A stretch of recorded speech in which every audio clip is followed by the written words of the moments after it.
Welcome back to the Bonsai Builders Podcast. I'm your host, Addison Galambos. This is part 2 of my episode with Ryan Neal. We're going to pick up right where we left off, talking about judging and getting into the nitty-gritty. If you're new to the podcast, it's all about trying to optimize the journey to mastery, to perfection in bonsai as a hobbyist. If you like this episode, I'd love for you to check out some of the others and drop a follow if it seems like it's up your alley. It really means a lot to me. Without any further ado, let's jump right into it. So how do you think about judges who are professionals versus professional judges, if that makes sense? Like you mentioned just now, like you want judges who are accredited and like want to learn specifically to be a judge. And I'm wondering whether you differentiate what a bonsai professional is versus a judge professional. Do you think we can have that differentiation, or do you think that's possible? I think it's mandatory, actually. That doesn't mean that all bonsai professionals shouldn't be judges or can't judge. I think it's I think we can definitively acknowledge that not all bonsai professionals are judges or should be judging. I do not agree with that, right? Some people are able to separate themselves from the economics and the preferences and the associations to be able to judge objectively, and some people cannot. And that is an immediate sort of like moral, ethical component of judging that I think does need to be a part of it. But like I've experienced in Japan people that are not tree makers, tree creators, or people making a living doing bonsai being the highest level of bonsai judging, having the knowledge, having the aesthetic understanding, which doesn't mean that they have aesthetic preferences. It means they have an aesthetic understanding, having the species knowledge, having the horticultural knowledge, having the knowledge of the ceramic and of the stand and of the accoutrements to display and all of those things. And I think that is absolutely on the table, or should be on the table, and should be potentially even prioritized and emphasized as somebody that can actually be objectively separated from the act of creation process. Or trained to be as consistent in their ratings as possible, right? Absolutely. I think is an important component. Yeah, that to me would be the ultimate model, having trained and calibrated judges for exhibition, right? But the challenge with that is some group of people needs to decide what is the rubric that is the standard for judging, right? And that's difficult. Or that would take a melding of the minds of you and, I think you'd want to probably include like the people who are most involved from a professional standpoint in the exhibition, right? I think it would be. Well, so this brings to the forefront the notion of a professionals organization, right? Because how is this all created in Japan? It's created through the Bonsai Kyokai and the Bonsai Kumei, the Nippon Bonsai Association being the Kyokai, right? And you have a standard, and the standard is maintained by your peers and by a group thought, right? I mean, there's a lot of pressure in the bonsai jury process for the kokufu. If somebody is not able to keep up and perform and their scores are kind of off, like there is a group sort of acknowledgement, like maybe you're kind of past your time, right? But there is a commitment to the community component of that in Japan that is very much a cultural aspect that we don't necessarily have in North America, because we are very much functioning more off of the singular individual's perspective than we are the group perspective and the good of the whole, right? And so like that starts to become really challenging to merge all of these notions of what a professional should be and to create a collaborative environment for professionals that would create a standardization in the judging and in the exhibition kind of aspect. And here's the other thing to think about is inside of that, do you then build a box around it that starts to reduce and limit creativity? And there's a strong chance that would, in fact, happen. So it definitely would, right? It definitely would. Yeah, I do believe the more rigid you get, the less creativity there is. Absolutely. And so, like, inside of that, is there a happy medium or a sweet spot for all of this stuff? And I do think that there is, but I also think that there is an inherent built-in conflict and controversy of differing opinions and approaches that will always be a part of North American bonsai. And I think as much as anybody wants to impress upon a group of individuals, students, community, etc., a value system that they find to be appropriate, and that they want to die on the hill for, we also have to recognize that there is value in the conflict and value in the pushback and value in the lack of willingness to acquiesce to a community's thought that keeps the creativity and the pushing of the envelope in the art form continuing to climb in North America. And we need to feel fortunate for that, you know? Like, yeah. I have not been engaging with exhibitions because I do feel strongly about the liability, cost, and effort that it takes to get a tree to an exhibition that's not being properly judged. And properly judged is not saying my way. Properly judged is saying educated individuals that have the breadth of knowledge to understand the context of what's being presented here can actually appreciate it and assess it objectively alongside every other tree there, right?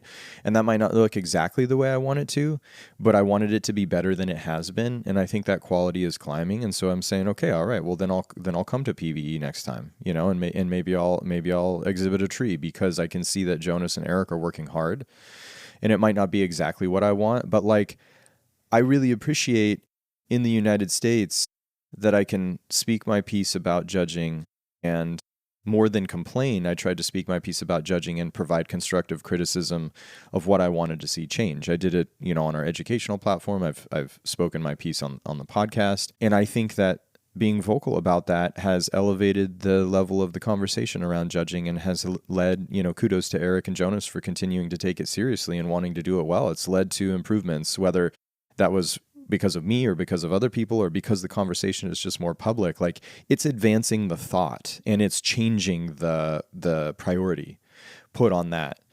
You know, and I think we're going to reach several more points in bonsai in North America in our lifetime, Addison, where there's going to be things that are going to have to be addressed and discussed in order to hopefully be able to find that sweet spot of all perspectives being able to coincide and congregate in peace and positive, constructive progress. I think Yamadori is going to be a big conversation in the future. I think ceramic in general is going to be a big conversation in the future. And people might be wondering, like, what about Yamadori? I don't know how long Yamadori is going to be available. You know, I don't know how our public lands are going to be handled. I don't know how permissions are going to be handled. I don't know how the moral and ethical components of Yamadori are going to be perceived over time, but those could start to become strong conversations. What about the ceramic? The notion that, you know, there's a lot of influx of ceramics from, you know, outside of, you know, from Asia coming in that are potentially compromising or challenging the value of handmade ceramics within North America and Europe. I mean, Europe is feeling it big time right now with Japanese ceramics being very, you know, low cost. The United States is feeling that now. There's nothing wrong with bringing in Japanese ceramics. They're fantastic, amazing. We all love them. We all use them. But like, if we starve out our own ceramicists in North America so that they can't make a higher level ceramic and make a living, then all of a sudden when Japanese ceramics are gone, what are you going to use? We're going to be down to nothing, right? Yeah. And I've seen this here's the thing about this. Like, I was really in Japan at a fulcrum point for Japanese bonsai because I was there when modern Chinese pots were coming in at such a low price point that, you know, tokoname pots, I mean, tokoname, the tradition of making Japanese pots in tokoname is dead.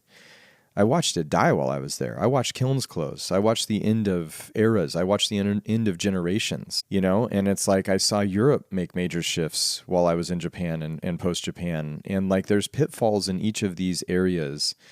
We got into this conversation via judging, but there's like critical conversations and value systems around bonsai to perpetuate, because you started with a notion of bonsai culture in North America when you first led off the conversation. And it's like bonsai culture in North America does need to strongly consider all of these components in order for us to continue to be able to foster the kind of quality in-house that allows our community, regardless of the pressures on a global level, allows our community to continue to thrive. And I don't know that a lot of people consider that. Yeah, the bonsai ecosystem isn't just the trees we make, it's the trees, the pottery, the stands, the exhibitions, all these different components, right? The accent plants that make up making a higher level display. Yeah, I mean, let's just, you know, this is from my perspective. Economy, yeah, this is from my perspective. But every time I hear about a club nickel and diming Young Cho to do a Kusamono class at a lower price point, It's just like, you realize if Young Cho can't continue teaching kusamono, she's achieved the highest level of any kusamono artist in North America to date.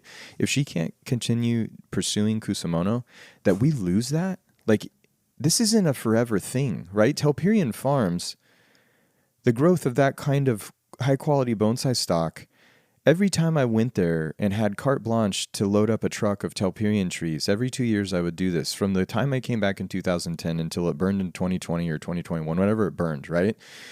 Every time I would go, I'm like, how are more people not here? And then Telperion's gone and everybody wants a Telperion tree and there's very few Telperion trees left. It's like, where was everybody when this place was pumping these things out and needed your support to continue doing this? You know, and it's like Randy Knight, you know, when I first met Randy Knight in the early 2000s, I met Randy in 2000. I heard of Randy in 2006, really connected with Randy in 2008. And Randy and I have now a storied history together. He was quitting collecting because he couldn't make a living. Nobody wanted to buy his trees and they were trying to get him to sell them for much, much cheaper. Things are a lot different now. But like, imagine North American bonsai without Randy Knight. It would be a different landscape altogether. It's hard. It definitely is. I think it's good that you're reminding folks of this because it's very hard to, or it's very easy to get kind of locked into your own perspective and not see like, hey, yes, I want the best price for me, but I also like I want to think in a long-term manner of like, am I fostering the community that I want to be a part of, right? I think you're a perfect example, like the work that you do, putting American and European potters on a pedestal, as well as just like the different artists that you commission to, create their brands in the bonsai ecosystem. Like you've definitely put your money where your mouth is in terms of building the ecosystem that you want to see and supporting that ecosystem with your own brand. Yeah, I appreciate that.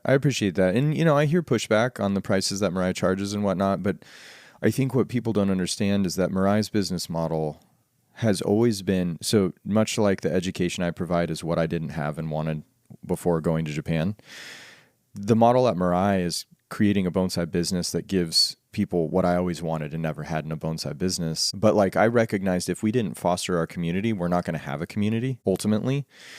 And I saw Japan undercut tokoname ceramicists with modern import Chinese pots, not antique Chinese pots. We're talking about modern knockoffs, right? And that was cheaper for the bonsai professionals. So they started doing that. And then the Japanese potters went out of business and now they're out of business. And so all of a sudden that's gone, right? And these things, you're just watching the demise of this in Japan. Pretty soon there's not going to be a lot of Japanese made tools. There aren't already, but they're disappearing rapidly.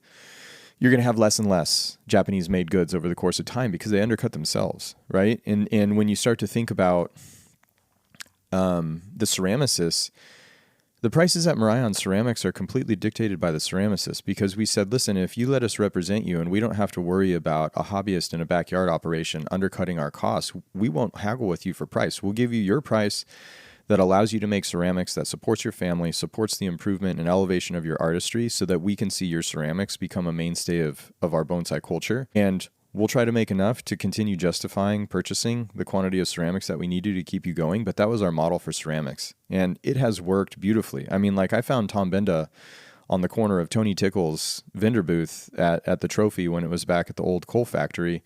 Nobody knew who Tom Benda was. Nobody was buying his pots and nobody gave a shit about Tom Benda at that point in time. And now look at Tom Benda. I don't know that there is a more profound ceramic artist in the world, Asia, Europe, Australia, North America. I don't know that there's somebody that can do what Tom Benda does besides him now. And he was sitting on the corner of a table and nobody was looking at his work at some point in time. You know, I mean, me and Ramondi, Matthias and Nastia, unbelievable work, incredible work, you know, and very much like a quiet little table at the Trophy where we struck up a conversation. I used one of their ceramics in one of my demonstrations to turn a cascade into an upright tree. And that was the beginning of me and Ramondi and our relationship, you know, and Walter Paul using Horst Heinzelreiter's work and seeing Horst's work and going, wow, this guy is incredible. And working with Horst, I mean, his containers have changed the way that we perceive tree container combinations in North America. You know, so it's like all of these things manifested from a really good place of goodwill. I have always, as a bonsai professional, wondered how, you know, if a bonsai professional's job is to patron the artists and craftsmen of all of the accoutrements, the field growers, the Yamadori collectors, the stand makers, the pot makers, the accent, you know, understory, kusamono, etc. Like if that's our job, really finding patrons as a professional has always been a challenge because we do have such a DIY community, which I support and I love, and I always want it to be like that. But when we lost Bjorn, like that was a wake-up call to me anyways. Whatever his motivation for leaving, which I've listened to his podcasts about sort of his family and like the life that he wants to live in Japan and stuff, but like losing Bjorn to North American Bonsai was huge. I mean, that's huge. You're talking about one of the top players in the game of elevating the level, and now he's gone. Like, he's out of our community. Not that he can't come back, and not that he can't make guest appearances, but like Ace in was needed. It was needed for our community, and now it's gone. I mean, like, I think about, imagine if any of the mainstays that we depend on just folded up shop and left. It would be catastrophic. I mean, if Peter T disappeared, that'd be a problem. If Todd Schlafer disappeared, that'd be a problem. If Mirai evaporated, that'd be a problem, Yep. And we do, regardless of your camp or regardless of your loyalties or regardless of your taste and perspective and regardless of the polarities and personalities, like, a land and gardens is critical to the Pacific Northwest bonsai community. Like, I want Dan Robinson to live for forever. Walter Paul is aging. When Walter Paul is not a part of European bonsai, it will lose something significant. And just making sure that we understand, like, all of these conversations, whether it's judging, whether it's, just tree styles, containers, blah, blah, blah, blah, blah, economics, whatever it is, like, the community that we have now does need to be nurtured and fostered somehow, some way by somebody, and valuing it when you have it as opposed to valuing it post-mortem after it's gone is critical to the continuation of growth and prosperity in bonsai, not economically, but artistically. That's got to be the priority. This is something that I'll admit has been something that I've not been great at, like having a very personal perspective of like, oh, I want to advance my practice and get the best deal on trees and yada, yada. Right. And not thinking of like, okay, I'm in bonsai for this really long time period. And like, I need to be better about really supporting and like monetarily supporting the people that are making this community amazing to be in. That's not to guilt you, Addison. I'm not trying. No. I'm not saying you're saying it about me specifically. Yeah. I'm just saying like I can 100% relate to both sides of that, and I think it's really important. It's really important to step back and say like, I mean, obviously you have to have the means to be able to do that, or support people in whatever way you can, right? Let them know that they're appreciated, even if it's not monetary. But I think it's very easy to be trapped in the mindset of like not thinking of that. And I think it's really important for us to, if we want to see bonsai grow, we have to support each other in that way. Yeah, and this is not to guilt anybody. That's not what I'm saying. And I'm not even saying this is completely monetary. I'm saying it's like an investment in the care and attention that we show to the community, even, in being open-minded. Like, even in being open-minded, you start to change the trend and the trajectory, not being so adversarial, which like I got to eat crow and sort of practice what I preach a little bit too there, because I have that competitive nature that can create adversarial conversations. And I saw a little bit of that poke its head out with Jonas, and then I went back and listened to it, and I was like, I should have and could have and have a responsibility to do better in these conversations. But like, Jonas and I, he said it in the podcast, we have disagreed at times, and it's totally okay because I respect him so much. And I feel a mutual respect, and he's been here and he has dug deep into what I'm doing here. So I feel like we have that freedom to exchange a little bit more. But even so, like, if this is what I'm saying as a bonsai professional on the Bonsai Builders podcast, that I think this community is necessary, you're right. I have put my money where my mouth is, and I need to continue to do so. And even offering that acceptance of multiple perspectives, etc., as long as we're trying to accelerate and improve the level and reach and achieve a higher quality of bonsai, community-wise, tree-wise, exhibition-wise, then supporting it and encouraging it, I think, is critical. I think it's critical to the success. And that could trickle down into monetarily. That could trickle down into small gestures. That could trickle down into camaraderie and positivity, where you could choose to have some sort of conflict and adversarial relationship. And like, if we all carry that mindset into the communities when we engage and when we're speaking about each other to each other or talking about bonsai, I think that is very productive. Yeah, in my workplace, Like we have a culture of if somebody's not performing high enough, like we won't say anything constructive, we'll just work around them, right? And so there are double sides to that to that coin of like you don't want to just be critical for personal reasons, but like if you really are invested in other people improving, then you have to find that polite, like good way to, and we want to be hopefully we all want to be in a place where we can have that polite, critical, like person to person type dialogue that leads us all forward, right? Or helps us just understand. Like I thought the conversation you had with Jonas, like it was very interesting to see that both of you had very well thought out points, but there were like some nuances to the goal or the outcome that you were looking to drive, right? And so if you two hadn't had that conversation, you might not have understood, or he might not have understood either way, right? Why there was this friction that was occurring. And sometimes whenever you understand, like they don't think I'm wrong or I don't think they're wrong. We're just trying to do something slightly different. And I can see how what they're doing logically leads to the outcome that they want. Or maybe it doesn't, and you can have a conversation about that. But I think those are important conversations. And it was very interesting to listen to that and kind of hear the start of that conversation.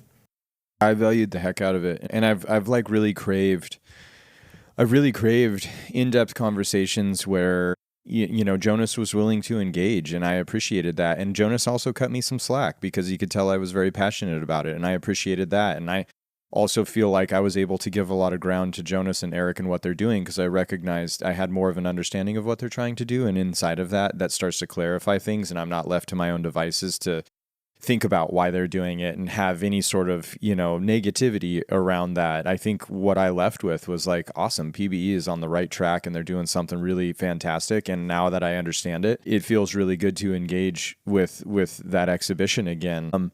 And I think that could happen like on a multitude of levels across our community, from club to club, professional to professional, hobbyist to hobbyist, and all of the sort of levels in between all of those things to create critical dialogue that is capable of being fielded in a diplomatic way. Yes, accepting with like a catcher's mitt the passion and the potential, like, you know, first blast of energy, and then also understanding, yeah, we're all passionate. And this is an art form that, like we were talking about earlier, exposes your soft underbelly. Like you can't hide from the trees that you present. And inside of that, there's a vulnerability that is undeniable. And people are protective of that because it fucking hurts, you know, sometimes to be criticized. And I know as like somebody who's done a lot of critiques, like I have hurt people unintentionally and, you know, trying to be constructive, but something they were proud of, I, you know, thought differently about, etc. And I really feel like that also goes into the judging thing, because judging hurts. And it's like, okay, you don't want to be judged. Don't enter your tree in the exhibition. Well, what a shame to not be able to participate in the community. I don't think that's the response. I think the response is, well, judging's got to have the ability to see contextually what somebody's trying to do, which means that we stop speaking, you know, elementary school dialogue, and we start, you know, raising our level of maturity in the way that we converse about these things. And I think that's the trajectory that we're headed on. So that's exciting. So I would love to almost see like a very rubricatized and standardized judging, where it's like, okay, a group of people have come together and decided that the trunk of the tree is worth 5 points, and the craftsmanship is worth 5 points of the branches, and the execution against the style that they were going for is worth 5 points. And so before I enter a tree in the exhibition, I can almost like get the score from that rubric that I think it should end up at. And then if the judging is good enough, it should end up, you know, a few points plus or minus within that, right? I think that also kind of loses the artistic value of an item as well. So maybe you need like two types of judging.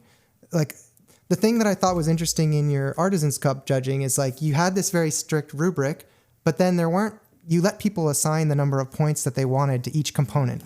So I'm like maybe for my rule system, a trunk would be worth 5 points. And so even if it was the best trunk in the world, like it gets its 5 points and you move on to the next category.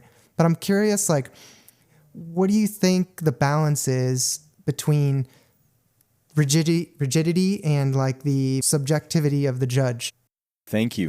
Thank you for that. And this is where, okay, so let me just let you know, I had a meeting with all of the Artisan's Cup judges inside of a closed room when they first arrived in Portland for that exhibition. And I said, listen, I cannot tell you what value to assign to any aspect of the tree. That would be me controlling your value system. And I hired you guys because I valued your perspective, right? So like first of all, assigning a value system that is proportional to any aspect of the tree, stand, container, display, accent, all that stuff.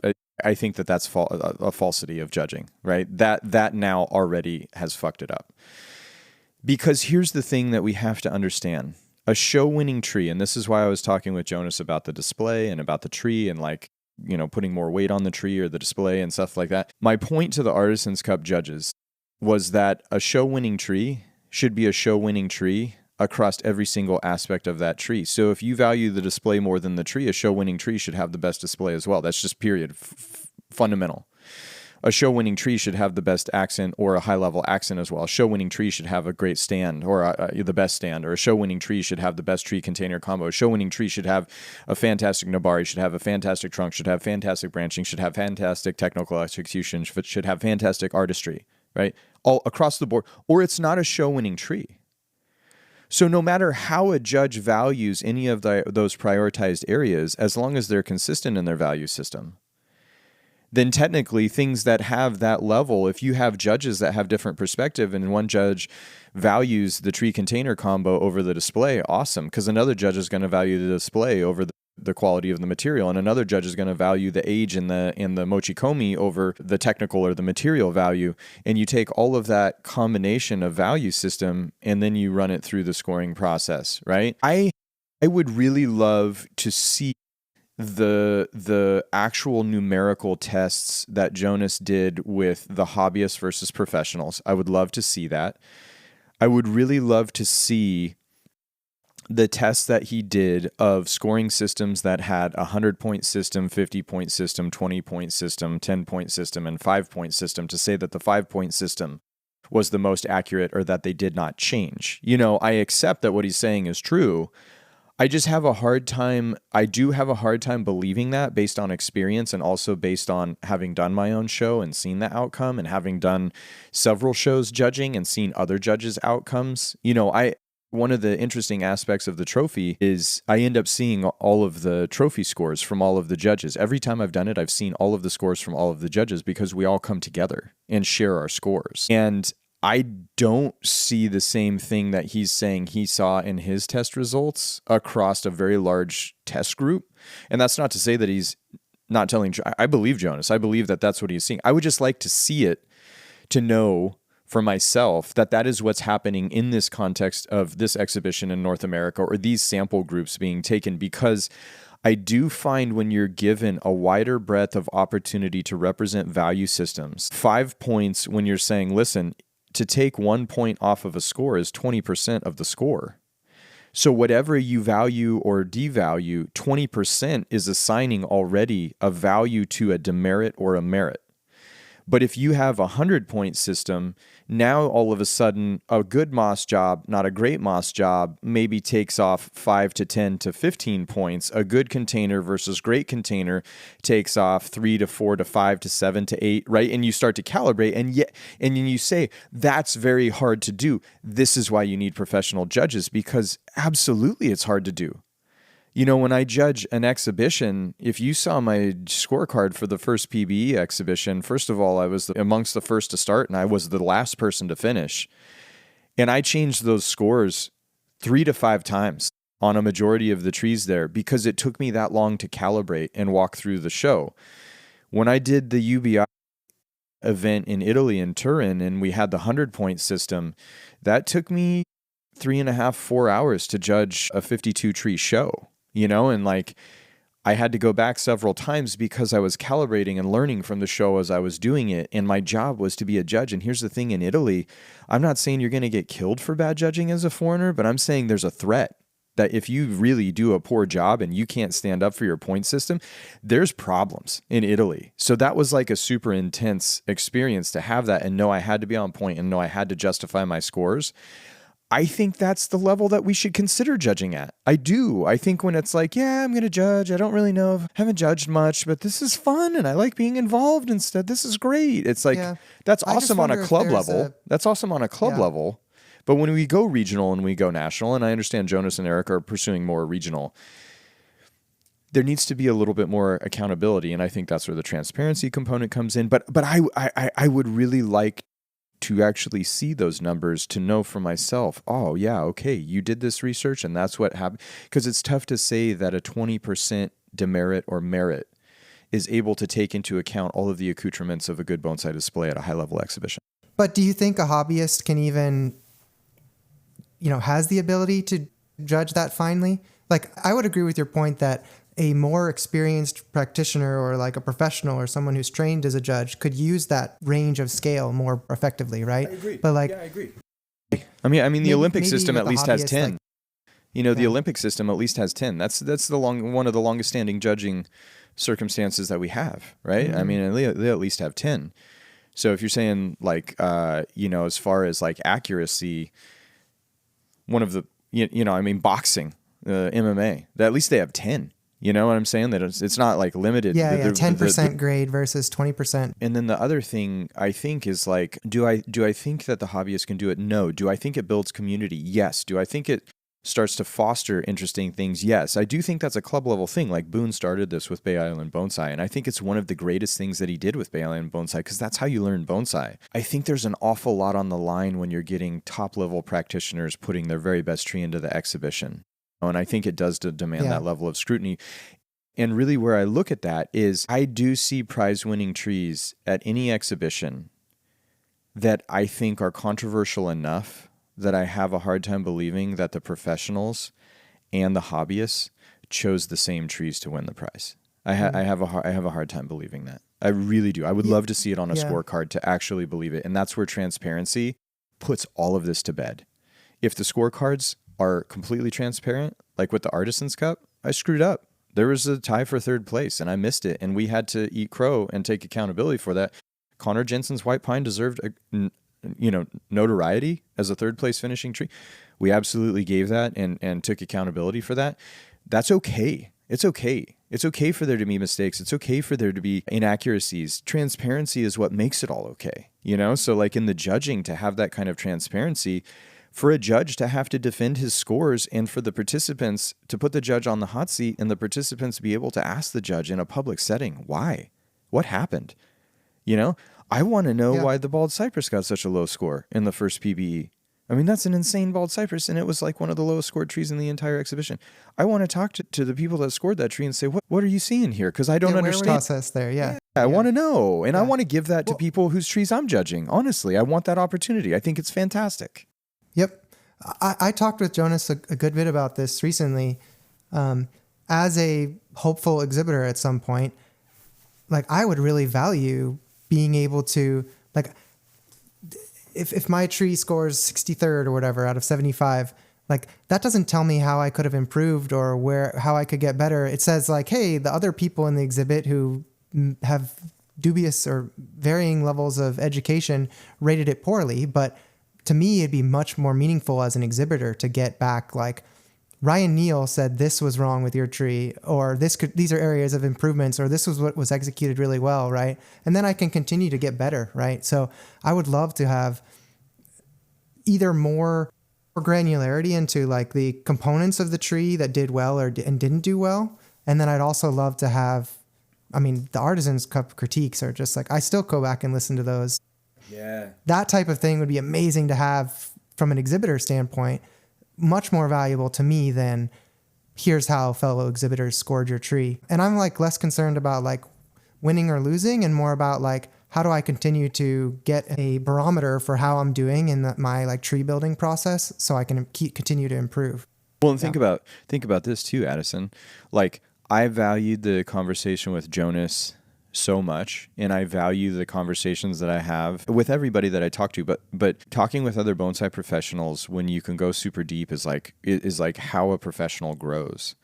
And so like when I listen to the Artisans Cup critiques, I developed a whole new awareness. I created the Artisans Cup, I executed the Artisans Cup, but more importantly, I learned more about bonsai from the Artisans Cup than any other exhibition I've ever been a part of. Those critiques grew me as a professional. They expanded my understanding of bonsai. I say this all the time. Dave DeGroot's critique of the President Hoover Larch in the Vacuum completely changed my perspective of bonsai. Walter Paul's critique of the formal upright white pine on the Austin Heitzman rectangular stand absolutely blew me away, because everybody thought Walter was a naturalist, and here was this completely traditional formal upright that he just wooed over, and it's like, that is the opportunity to see the breadth and to expand your knowledge and to learn bonsai, because you're hearing somebody that you respect share their thoughts and opinions on something that we all value. Like, that is one of the greatest tools ever. It's letting somebody into the mind of somebody who's dedicated their life to this thing, Like, exactly. So as a professional, that feeds me. Like, I want that shit for me as much as for the community. I want it for me. Like, I'm sharing as a professional that I want that for my own growth and development in bonsai. So hopefully somewhere along the line, somehow, some way, these things continue to evolve. Yeah.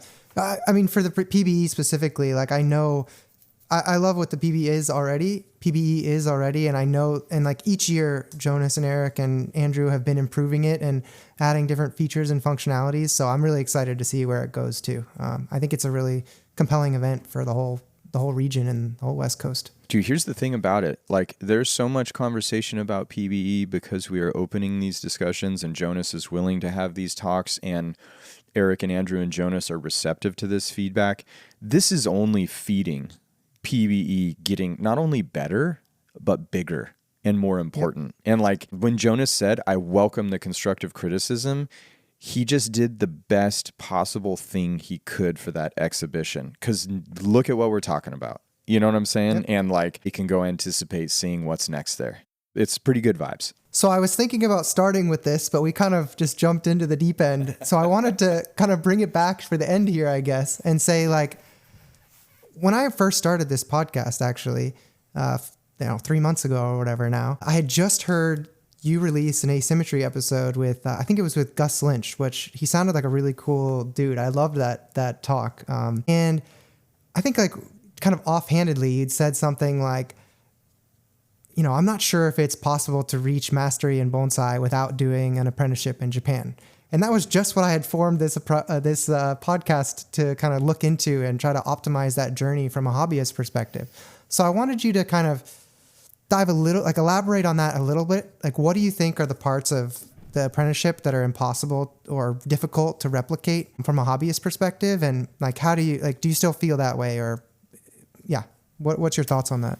Yeah, here's the challenge. I'm going to break this down to you in like a multitude of levels, and I'll try to keep it concise, but this could go awry. Effectively, when a foreigner goes to apprentice in Japan, first of all, the red tape in Japan, the paperwork, all of the living circumstances are far easier, far lower lift, right? So like, when I went to Japan as an apprentice, I had to go get a bank account, which meant I needed a Gaikoku Torokusho, a foreign alien registration card, and I needed a Hoshonin to be a cosigner on my apartment and stuff like that. So I had to figure out some logistics. But largely, once I was in an apartment with a bank account and a foreign alien registration card, the only thing I had to do on an annual basis was renew my visa, which was like no small feat, but it was manageable, right?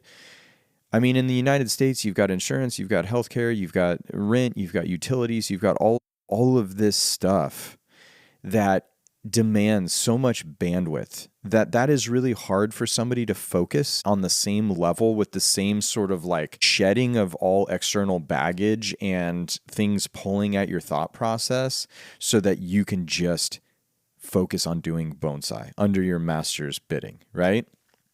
I think the second thing is the isolation in Japan, at least, and I have to speak as an apprentice of Mr. Kimura, we were very much dedicated to Mr. Kimura's facility, and Mr. Kimura's facility only, right?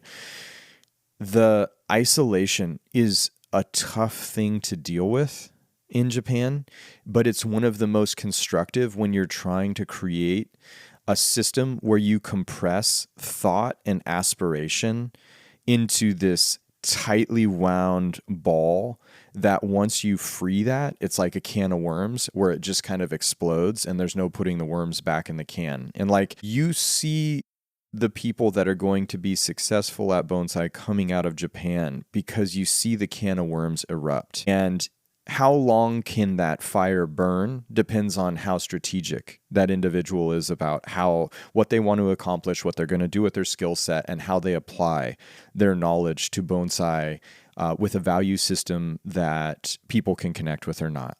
But that compression of motivation, inspiration that happens inside of that constraint in Japan is a very, very, very, very powerful tool, right? And the third thing is being inside of an environment in a culture that cherishes the shokunin mentality of mastery of craft and the pursuit of perfection with, let's just be clear, a psychological acknowledgement that you're not going to achieve perfection, but an expectation that you are, right? There is an expectation. If you are not perfect, it's not like, oh, you almost got there, good job. It's like, you're not perfect, you're dog shit then, you know? And so it's like, oof, there's perfect or everything else. There's no like, nice job, try again. That's not the way that it works. So it's like, I either function at this level or there's nothing else. That kind of constant bar to meet breaks a lot of people, but weeds out the mediocrity in like the most brutal and also clean and precise way. And I'm not saying this for everybody. I'm not saying this for most people.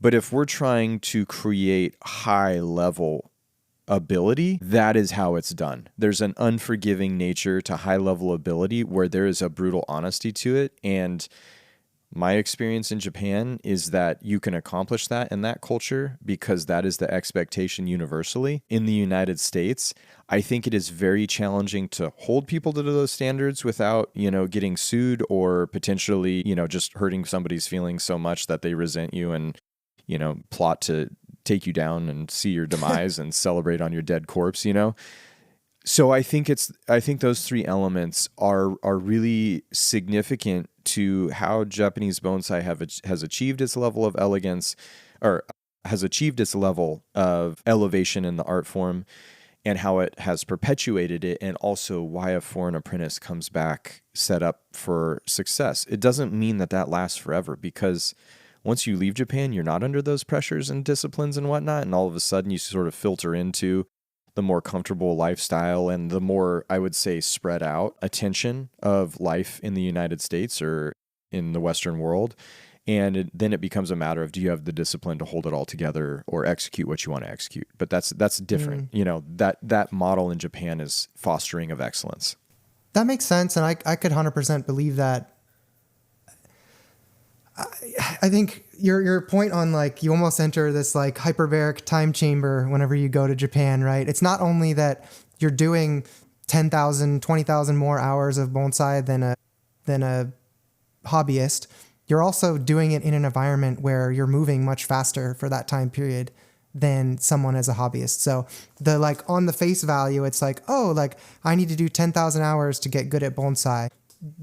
Your 10,000 hours within Japan in that specific environment is different than 10,000 hours as a hobbyist in the United States, even if you did hit that same number of hours from just like a, checking a box kind of perspective. So I see that point as 100%. And then it almost makes me think it's like a lack of imagination that holds us back, in that we can't imagine the standard, or we don't have that, like all these things crushing down on us, holding us to this specific standard.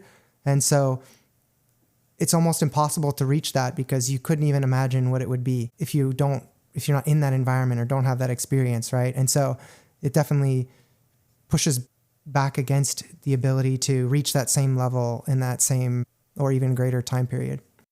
Let me just say this, like I've always aspired for Mirai to be able to create the same level of bonsai practitioner under different context and circumstances, because the one thing that I did find hard was like that pressure broke. It literally broke, like psychologically broke people, physically broke people, and samurai culture and sort of the traditional arts in Japan, there is a very like brutally honest aspect of it where it's like, yeah, if it broke you, it's literally no different than a professional sport. It's like some of the greatest athletes that ever could have played any sport that we have in the United States, we don't know about because they were unlucky and got injured, or situations and circumstances didn't work out, wrong team, wrong coach, wrong time.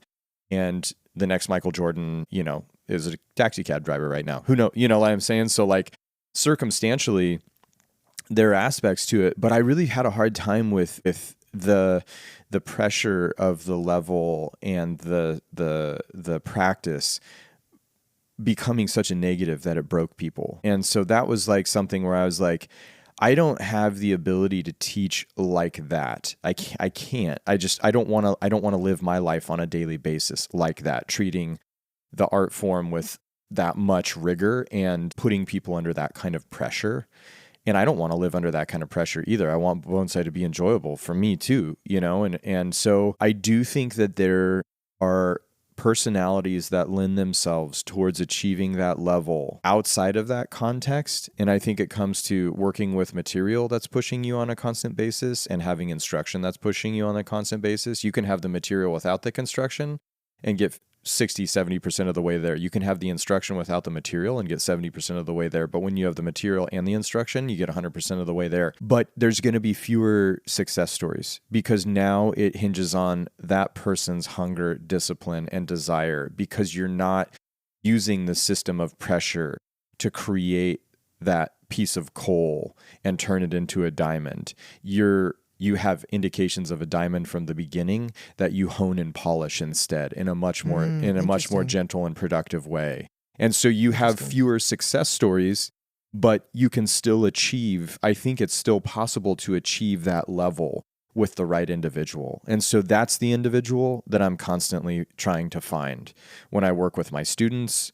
Now that I'm taking on apprentices again, when I accept an apprentice, I'm looking for the individual that I can already see a little bit of the sheen of the diamond on before I take them on, because I don't want to try and press coal into diamonds. The amount of heat that comes from that process makes life unpleasant.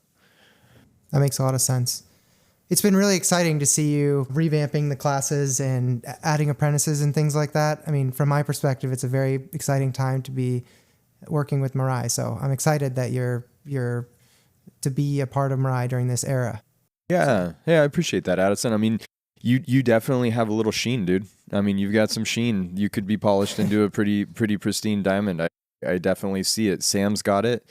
You've got it. I see Brock and Brandon have it. That's why they're here right now. And like there are a dozen or so Mirai students that I look at and I'm like, okay, this is the future for, high level bonsai. It's not up to me for anybody that's not my apprentice, but like I'm going to push students that I see have the luster quite a bit harder, which you experienced in last class, whether you enjoyed it or not. Like I want to push your level, and sometimes it's not pleasant, but that there is like a certain amount of rigor, regardless of how nice or not nice we want to be, that is required to set.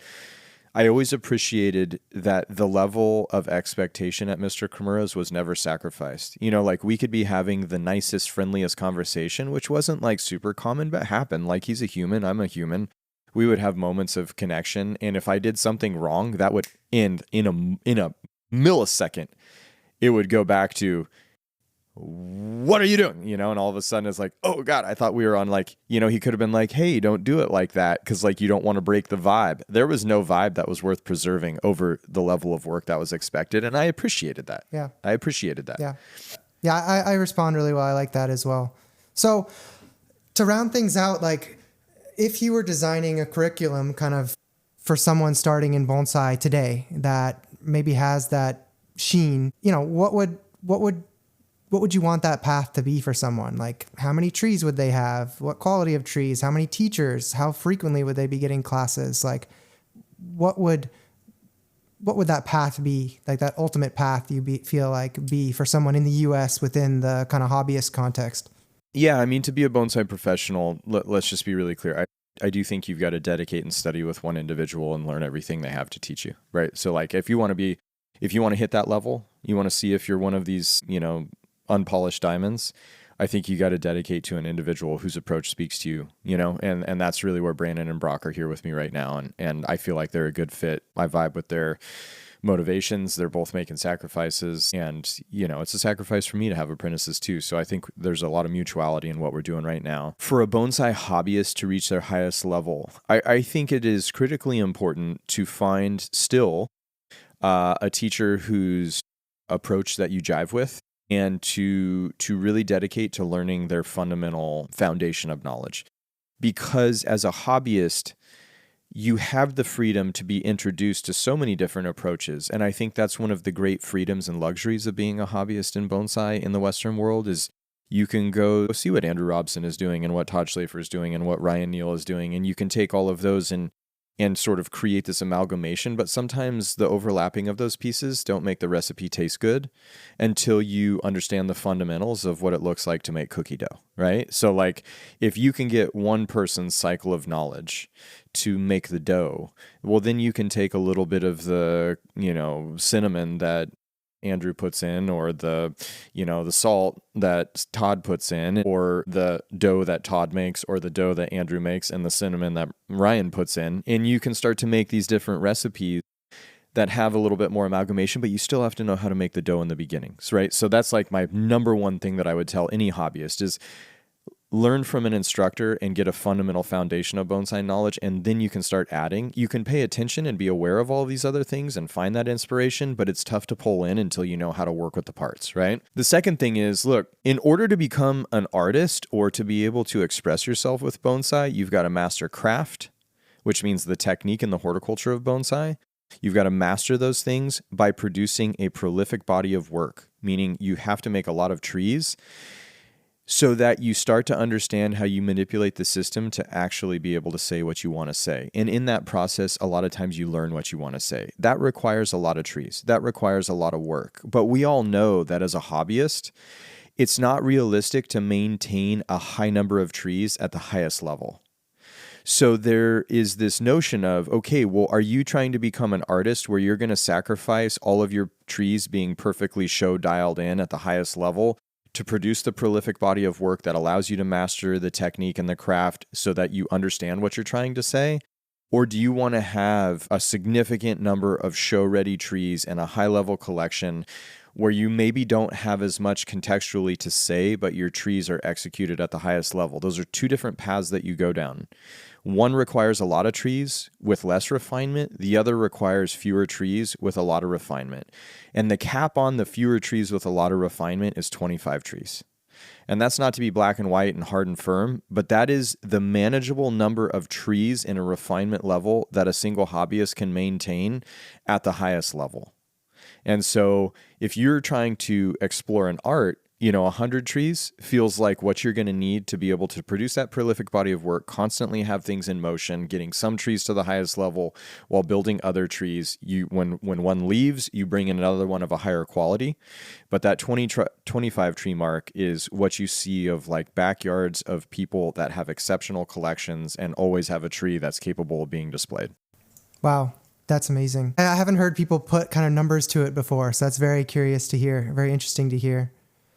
Cool. Well, I mean, this has been extremely enlightening to me, and it's definitely a dream come true for me to be podcasting with you. So I really appreciate you taking the time. And I know this has just continued to add to my motivation to continue to improve at Bonsai, and I hope everyone listening agrees. Thank you so much, Ryan, for taking the time. Any last words you want to leave folks with? Yeah, no, I'm psyched that we finally got to do it, Addison, because you and I have had, talks in the workshop late at night and whatnot. So finally getting to sit down and do it is awesome. I'm super proud of you. Bonsai Builders podcast is crushing already. So I'm flattered that you wanted me to be on as a guest. And I really appreciate the thought and intention that you put into the questions. And I really like the subject matter that we dug into just in terms of closing thoughts. Like, I do want to leave people with a lot of positivity that the high tide really does raise all ships. And, the success of each of us as bonsai practitioners, professionals, etc., hinges on the success of all of us. So continuing to just keep that in mind and do what you can to raise the spirits, passion, or level of the people around you only serves to improve your own bonsai process and your own bonsai practice. So appreciate everybody and very much appreciate you, Addison. I love that. Thank you, Ryan. Appreciate it. Go whip those apprentices downstairs into shape. Yeah, that's right. I gotta go kick some apprentices' asses real quick. I'll talk to you guys later.